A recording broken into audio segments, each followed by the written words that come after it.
ज्येष्ठ नेत्यांना क्रमांक 2 पक्षाचं पद देऊन त्याचा गौरव करण्याची भूमिका पक्षाने घेतली. अनेकांच्या नियुक्त्या झाल्या. अनेक पदाधिकाऱ्यांना राष्ट्रवादी काँग्रेसमध्ये आपण सन्मानाची पदं देतो. आज राष्ट्रवादी काँग्रेस कोणत्या गतीने वाढते आहे. मी निवडणुकीच्या पूर्वसंध्येला फॉर्म भरायचा 1 दिवस शिल्लक असताना राष्ट्रवादीमध्ये प्रवेश केला. 24 तारखेपर्यंत मी भारतीय जनता पक्षाचा प्रचार करत होतो आणि 24 तारखेला रात्री मला आदरणीय अजितदादांचा फोन आला. ते म्हणाले, प्रतापराव, उद्या सकाळी तुमचा राष्ट्रवादीत प्रवेश आहे आणि लोहा कंधारची निवडणूक तुम्हाला राष्ट्रवादीमधून लढवायची आणि तुम्ही तात्काळ मुंबईला आलं पाहिजे. मी अचंबित झालो.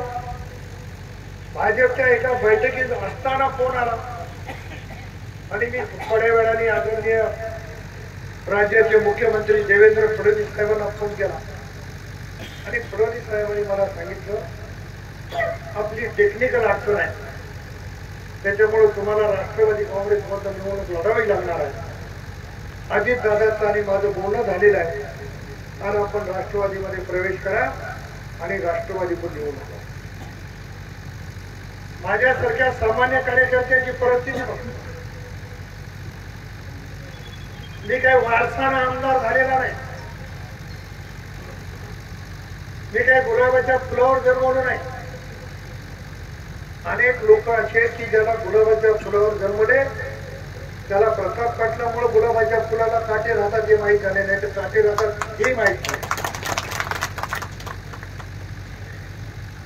आणि राष्ट्रवादी काँग्रेसमधून निवडणूक लढवण्याचा निर्णय झाला. मी तुमच्यासारखाच आहे. माझे वडील आमदार नव्हते, माझे वडील खासदार नव्हते. 1989 ला पहिल्यांदा चिखलीचा सरपंच झालो.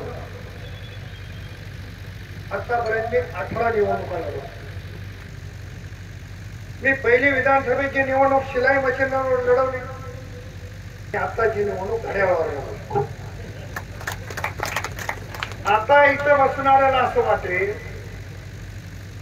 की हा माणूस 5 पक्ष बदलला आहे, मग राष्ट्रवादीचे तत्वज्ञानाची गोष्ट सांगायचा अधिकार आहे का?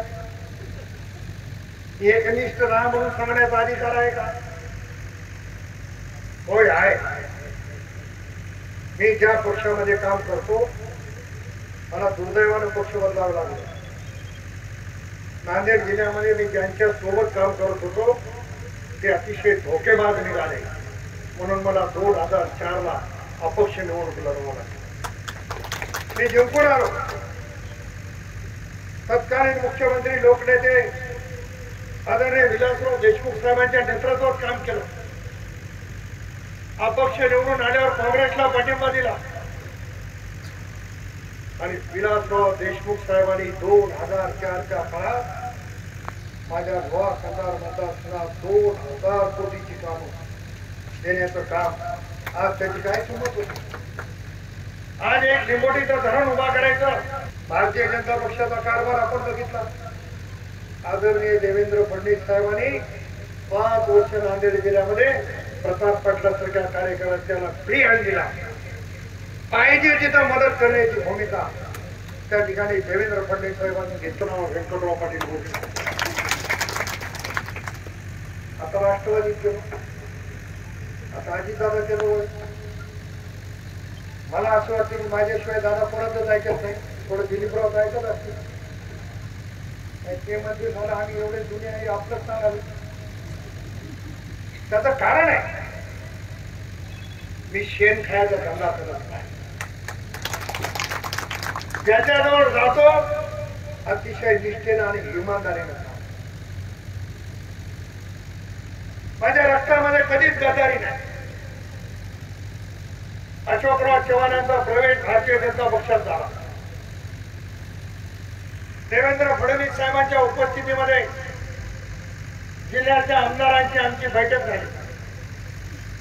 तुषार राठोड होते, भीमराव केराम होते, राजेश पवार होते, राम पाटील रातोडीकर होते, मी होते. प्रवेश झाल्याच्या नंतर मला लोकसभेची उमेदवारी जाहीर करणार. तेवढ्यात फडणवीस साहेबांनी सांगितलं, प्रतापराव तुमच्यावर काही नाराजी असला तरी विषय संपून टाका आणि तुम्हाला लोकसभेची निवडणूक लढायची. त्यांना विचारलं किंवा माझ्यावर काय नाराजी आहे सांगा. तेव्हा मला अशोकरावांनी प्रश्न केला की तुम्ही माझ्या भोकर मतदारसंघामध्ये फार ढवळाढवळ करता. मी देवेंद्र फडणवीस साहेबांच्या समोर अशोकरावांना सांगितलं, तुम्हाला बोलायचा अधिकार नाही, पक्षात तुम्ही का आला. आजपासून मी तुमच्या विरोधात जाणार नाही, पण कालपर्यंत इमानदारीने विरोधात होतो ते मी त्यांना देवेंद्र फडणवीस साहेबांच्या तोंडावर नाही.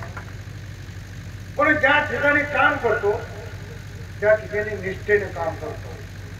आज राष्ट्रवादी काँग्रेसमध्ये प्रवेश झाला, निष्ठेने काम करतो आहे आणि गर्वाने सांगतो की आज मर्केला येण्याच्या पूर्वी जवळपास म्हणजे आजपर्यंत 2,500 लोकांचा प्रवेश नांदेड जिल्ह्यामधून राष्ट्रवादी काँग्रेसमध्ये. लोकांची भावना आहे की दादांच्या नेतृत्वामध्ये काम करायचं. लोकांचा विश्वास आहे की दादा बोलल्यानंतर बोलला शब्द न बदलणारा नेता कोण तर आदरणीय अजितदादा पवार म्हणून या महाराष्ट्रामध्ये ओळख झाली आणि प्रत्येकाला असं वाटतं की आपण राष्ट्रवादीमध्ये आलो पाहिजे.